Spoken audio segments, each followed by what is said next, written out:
मातेश्वरी जी के अनमोल महावाक्य। मनुष्य लोक, देवलोक, भूत प्रेतों की दुनिया का विस्तार। बहुत मनुष्य प्रश्न करते हैं, यह जो अशुद्ध जीवात्माएं जिनको घोस्ट कहा जाता है, यह सच है या कल्पना है अथवा वहम है।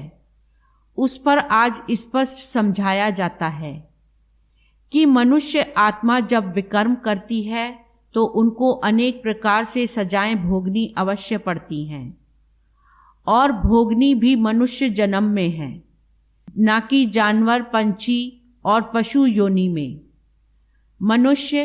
मनुष्य ही बनता है। मनुष्य आत्मा अलग है और जानवरों की आत्मा अलग है। मनुष्य कभी जानवर नहीं बनता और ना जानवर कभी मनुष्य बन सकता है। उन्हों की दुनिया अपनी है। यह मनुष्य आत्माओं की दुनिया अपनी है।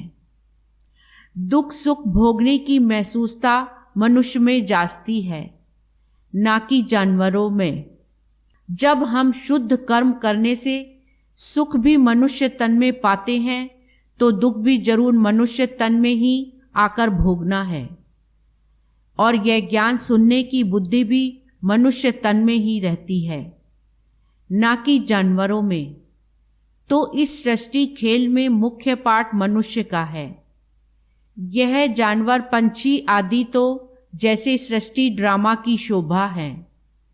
सारे कल्प के अंदर सतयुग आदि से कलयुग के अंत तक मनुष्य आत्माओं के 84 जन्म हैं।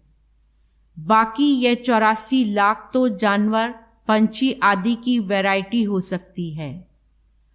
अब यह सब राज परमात्मा बिगर कोई नहीं समझा सकता।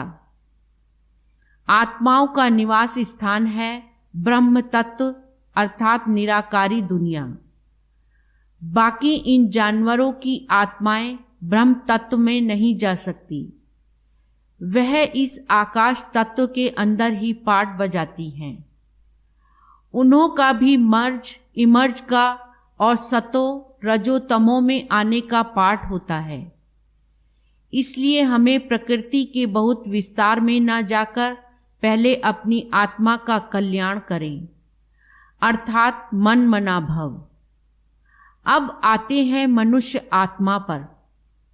तो जो आत्माएं अशुद्ध कर्म करने से विकर्म बनाती हैं, वो अपने अशुद्ध संस्कार अनुसार जन्म मरण के चक्कर में आए आदि मध्य अंत अर्थात मरने के समय अपने किए हुए विकर्मों का साक्षात्कार पाए सूक्ष्म में सजा भोगती हैं।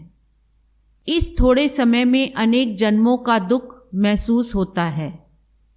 फिर शरीर छोड़ जाकर गर्भ जेल में दुख भोगती हैं, और फिर संस्कार अनुसार ऐसे माता पिता के पास जन्म ले वहां भी अपने जीवन में सुख दुख भोगती हैं। इसको कहा जाता है आदि मध्य अंत।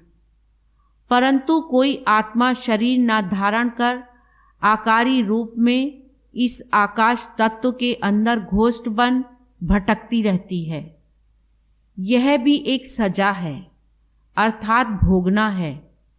उस अशुद्ध जीव आत्मा के साथ किसी का हिसाब किताब होता है तो वो उनमें प्रवेश कर उनको दुख देती है, अर्थात हिसाब किताब चुकतू कर फिर जाकर अपना शरीर धारण करती है। कोई जीवात्मा तो जिसमें प्रवेश करती है उनको बहुत मारती भी है, बहुत कष्ट देती है।